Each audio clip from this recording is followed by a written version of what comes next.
Bonjour et bienvenue dans mon journal de lecture. Aujourd'hui, avant de parler d'un livre, au suivant de ces messieurs de Frédéric Dard, c'est-à-dire de San Antonio, je vais réfléchir un peu à cette démarche du journal de lecture et aux changements qui s'y opèrent à nouveau. J'ai beaucoup tâtonné et je tâtonne encore dans ce que je peux faire sur les livres que je lis. Donc, si vous n'avez pas envie d'entendre des blablas sur ma démarche, passez à l'étape suivante. Il y aura un petit découpage de cette vidéo qui nous amènera directement dans les bras de San Antonio. Mais, quand même, pourquoi je fais ça ? Et pourquoi je cherche de nouvelles formules assez souvent en espérant tomber sur la bonne? Le point de départ, c'est que je lis beaucoup et quand j'ai terminé un livre, j'ai de la peine à le reposer sur l'étagère, sans essayer d'y réfléchir. Il me semble qu'il est nécessaire de prendre un temps pour cogiter à propos du livre qu'on vient de terminer. Et donc, depuis très longtemps, j'ai pris cette habitude de m'arrêter un peu, pas beaucoup, quelques minutes, sur les livres que je termine. Au début, je le faisais par écrit. J'écrivais un petit commentaire, une petite analyse. Et ces analyses, je les ai postées sur mon blog, je les ai postées sur le site Babelio, mais très vite dans l'écriture à partir d'un texte, on entre dans des formes convenues, me semble-t-il, et ça ne me satisfaisait pas. Donc, je suis passé aussi au support vidéo. Dans les toutes premières vidéos de cette chaîne, je lisais un extrait des livres et il y avait le petit texte sur le blog qui accompagnait la lecture et on pouvait avoir les deux en écho. Mais la partie écriture, de critique littéraire ou de compte-rendu de livres ne m'intéressait finalement pas tellement. Donc je l'ai abandonné et puis je me suis dit il faut que je parle des livres plus par oral, de manière plus spontanée. Alors je me suis mis à faire ces vidéos, à parler de certains livres choisis, à faire ce que j'ai appelé l'ivresse du moment, dont cette vidéo-là, cette nouvelle série est la continuation. On est dans un journal de lecture. Je parlais de mes livres en cours de lecture et je disais ce que je pouvais en dire au milieu de la lecture. Mais ça ne me satisfaisait pas non plus parce que au milieu de la lecture, on ne peut pas tirer assez de fil pour dire des choses substantielles sur les livres.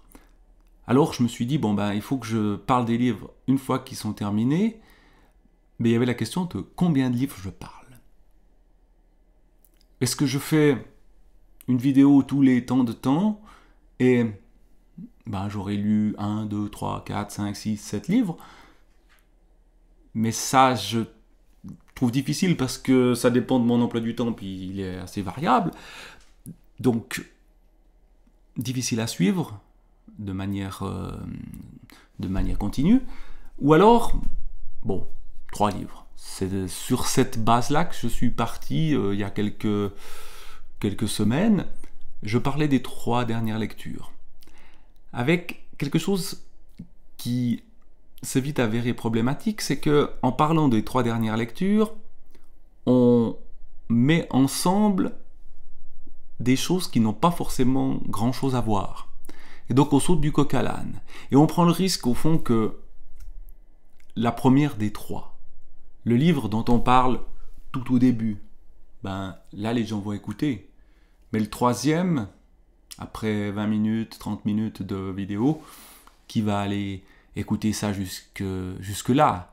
À part s'il est venu exprès pour ce troisième livre et je faisais un découpage qui faisait qu'on pouvait aller voir directement le troisième. Mais au fond, il y avait quelque chose d'un peu artificiel. Et je faisais des comparaisons qui n'étaient pas toujours très judicieuses, enfin, qui étaient obligées par le format à 3 livres. Alors bon, revenir à un livre, voilà ce que je me propose à partir d'aujourd'hui. À chaque livre que je termine correspondra une vidéo. Ça veut dire beaucoup de vidéos. Alors elles ne seront pas forcément tournées à chaud, c'est-à-dire juste après la fin de la lecture. Peut-être j'en tournerai 2, 3 de suite, 3, 4 de suite. Peut-être je ferai justement cette série 3 livres à suivre. Et puis ça fera 3 vidéos qui paraîtront 3 jours de suite, par exemple. Ça dépendra vraiment de la cadence de mes lectures. Si je lis des gros pavés qui me prennent un mois chacun et puis que je termine ça à une distance de temps assez longue, ce sera plus espacé. Ça, évidemment, quand on lit des gros pavés, ça marche. Quand on lit des petits trucs, c'est bien sûr beaucoup plus vite lu. Bref. Voilà l'état de ma cogitation. Aussi, parler d'un seul livre, ça permet peut-être de plus facilement toucher un public. C'est-à-dire des gens vont chercher quelque chose sur San Antonio, et précisément par miracle, sur ce San Antonio-là, qui s'appelle donc Au suivant de ces messieurs, et ils vont tomber sur ma vidéo, pour avoir quelques mots là-dessus. Il ne s'agira pas de faire des vidéos de type didactique, quoique je suis prof, donc peut-être que quand même, il y a de la didactique qui se glisse, qui s'insinue, là où je voudrais être totalement dans des impressions de lecture, mais de l'impression à l'analyse, il n'y a qu'un pas. Donc c'est l'idée vraiment de faire des vidéos très libres, de longueur variable. Certains livres, peut-être que je ferai des choses très courtes, parce que j'ai pas grand-chose à en dire, je vais juste pointer un petit truc, lire un petit extrait, et puis voilà. Et puis d'autres, je vais peut-être au contraire me dire, tiens, ça mérite une réflexion plus attentive, plus longue, et je vais faire des vidéos qui seront, elles, aussi plus substantielles. Voilà donc l'état de mes cogitations actuelles.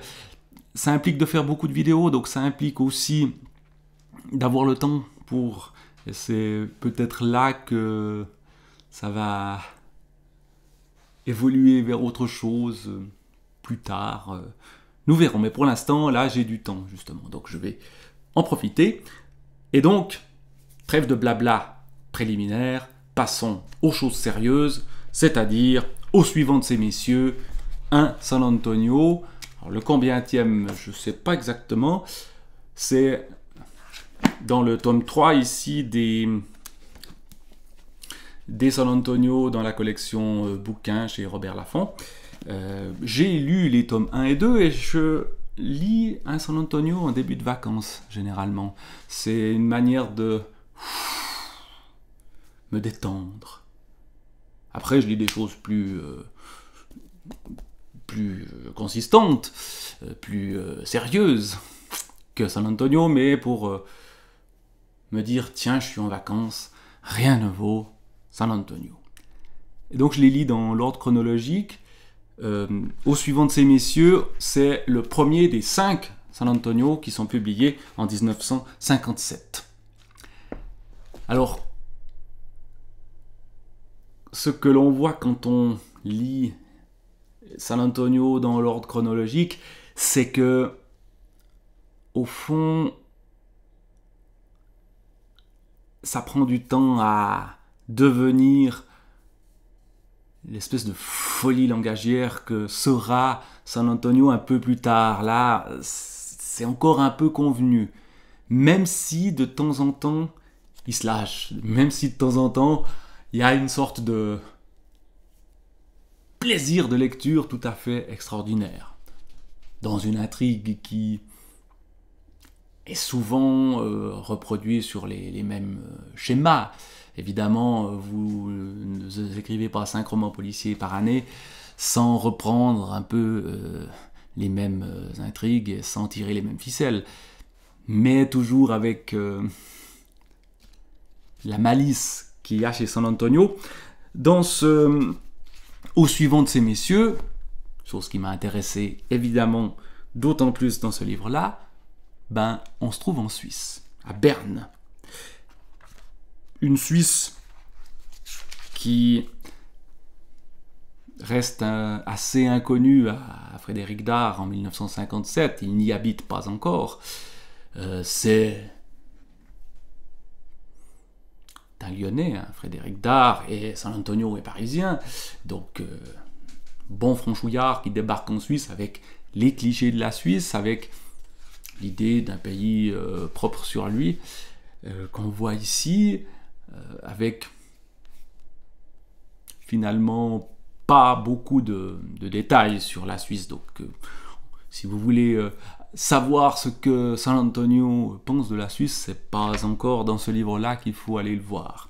Il y a une scène près de la fosse aux ours, quelques éléments comme ça. Donc c'est pas parce que c'est suisse que ça m'a intéressé ce livre-là. C'est parce que c'est une fête du langage, San Antonio.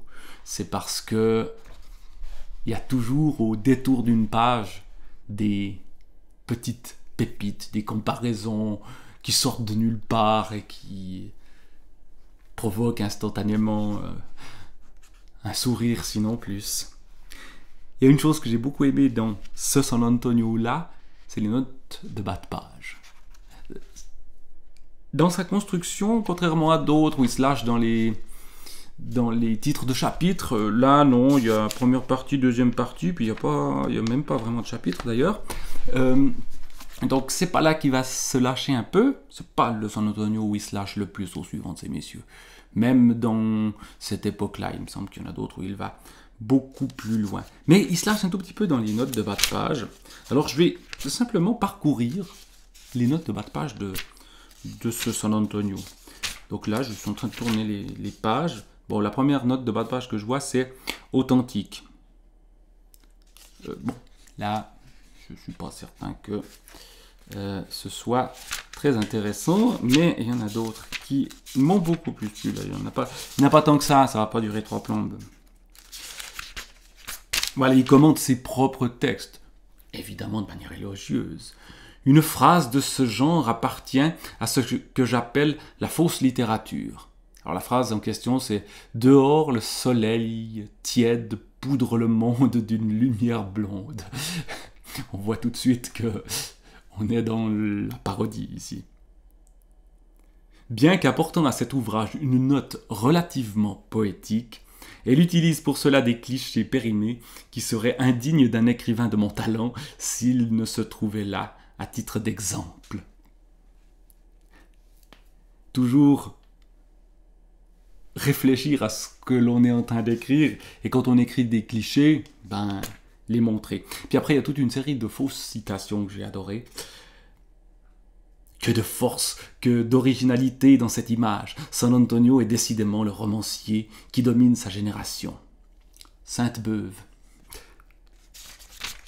Ou alors, San Antonio est le maître incontesté de la métaphore. Saint-Simon. On trouve Sainte-Beuve, Saint-Simon, des auteurs décédés depuis longtemps. L'auteur a dû vouloir dire sur la comète, les éditeurs. Alors pourquoi il dit ça? Il faut que je retrouve la note. Venant de tirer des plans sur la Versailles. Alors après, ça doit être des vieilles marques de voitures. Là, on est en 57, les références culturelles sont plus tout à fait les mêmes.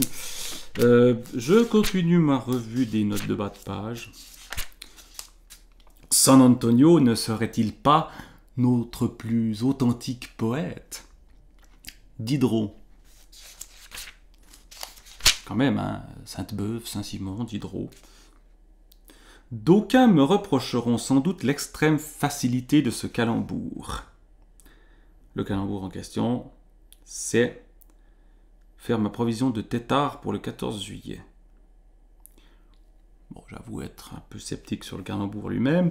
Je leur répliquerai qu'on peut faire des plaisanteries de garçons de bain sur les têtards. Bon. Autre citation. Pourquoi ne pas souligner au passage la joliesse de l'expression « Ah, San Antonio mérite 10 fois le Goncourt ». Musset de l'Académie française, ça c'est pas précisé, mais quand même.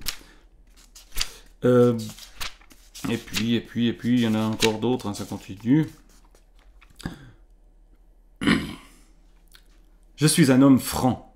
Il m'arrive de bluffer un peu quelquefois, mais c'est par poésie, pour faire joli. Alors, je vais vous faire une confession publique. Je vais vous dire la vérité dans toute son horreur. Je n'ai jamais vu manger des Turcs.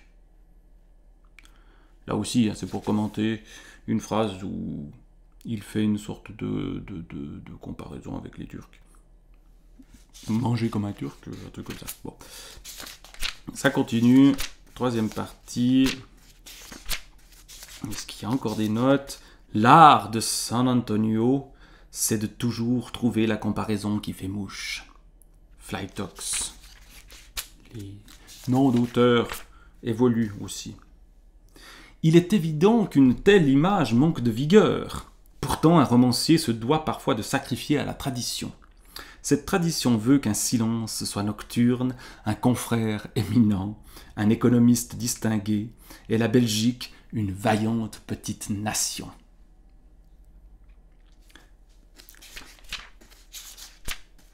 Que de fraîcheur, comme ça pétille. Very good.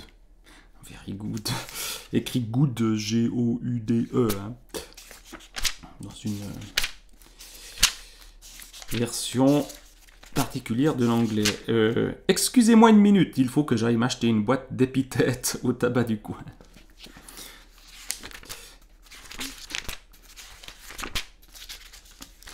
San Antonio aurait-il lu Colette? Signé Montaigne.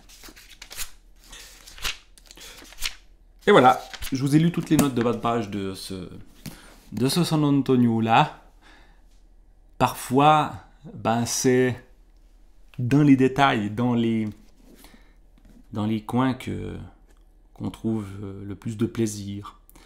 Et dans les San Antonio, c'est pas dans la grandeur du livre en soi, dans l'histoire qui nous est racontée, c'est toujours la même. Mais c'est dans tout d'un coup des moments de folie. Il y en a un autre moment de folie que j'avais envie de lire, c'est le moment où pour se sauver la peau, il va mimer le fou. Il est arrêté par les flics bernois. Parce que, c'est une histoire compliquée, parce qu'il a tué un type sous les ordres du vieux, hein, de son chef.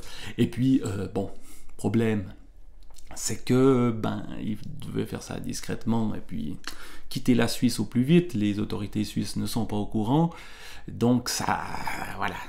Donc, les flics suisses vont le retrouver après moult difficultés. Donc il l'arrête. On m'emmène à l'hôtel de police sans tambour ni trompette. Là, je ne fais pas antichambre. Je suis conduit directo dans le burlingue d'un gros ponte qui vient d'être rencardé sur mes derniers exploits et qui démarre sur les chapeaux de roue son interrogatoire.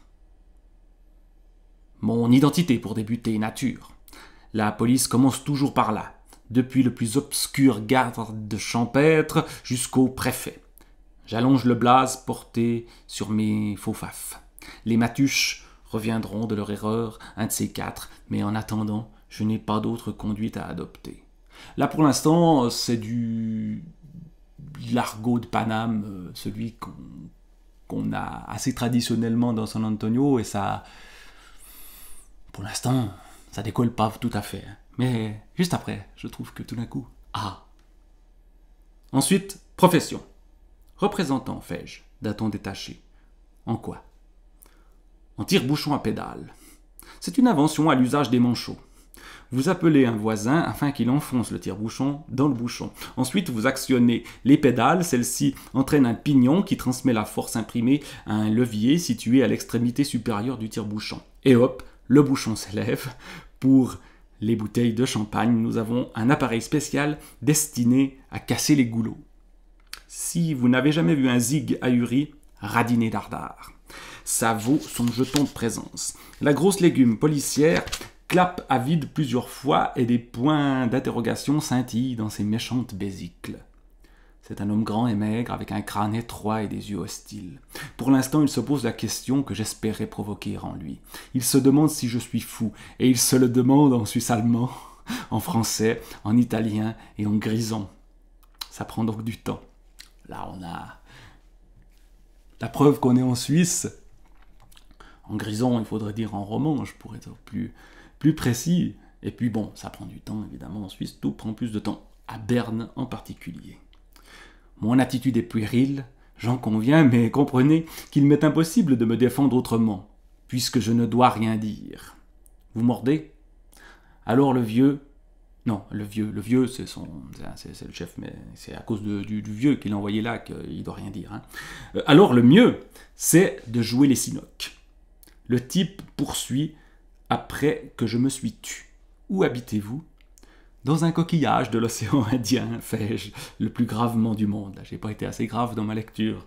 Je m'y suis fait installer le chauffage au mazout et la télévision à vapeur. J'y suis très bien. Je suppose que vous vous moquez de moi, demande-t-il, non sans finesse. Je fronce les sourcils. Les escargots volent trop bas pour que je puisse me le permettre. Il se passe la dextre sur la citrouille. Ça lui file des vapeurs. À cet homme, faut comprendre. Il hésite, puis se lève et va à une porte qu'il entr'ouvre. Il appelle un bonhomme. Ce dernier est jeune, avec l'air futé et a un complet de prince de Galles. Tous deux s'asseyent après avoir discutaillé en loose dé. En loose dé, ça c'est des bocs que je lis plus que dans San Antonio. En loose dé. Il y a un plaisir aussi dans la lecture de San Antonio, de ce vocabulaire désuet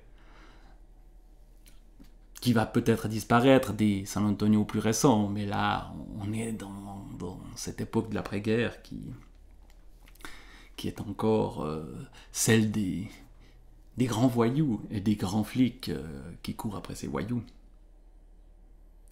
Etc. Je ne vais pas poursuivre la lecture, on a compris qu'il se fait passer pour fou, c'est sa manière de se sauver, et ça va marcher.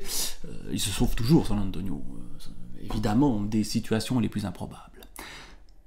Voilà, donc le petit plaisir de début d'été, de début de vacances, San Antonio, ici, au suivant de ces messieurs. Je reparlerai de San Antonio aux prochaines vacances, quoi. Et... ben voilà, c'est ce que je peux dire sur ce livre-là dans ce moment de mes aventures de lecture. Je reviendrai donc tout prochainement. Je reviendrai donc pour parler de choses beaucoup plus sérieuses. Le prochain livre, il est déjà là derrière. Il sera question d'écologie de l'attention. Mais ça c'est pour plus tard. Aujourd'hui, puisque j'ai décidé de ne parler que d'un livre à la fois, je vais vous dire au revoir et à tout bientôt.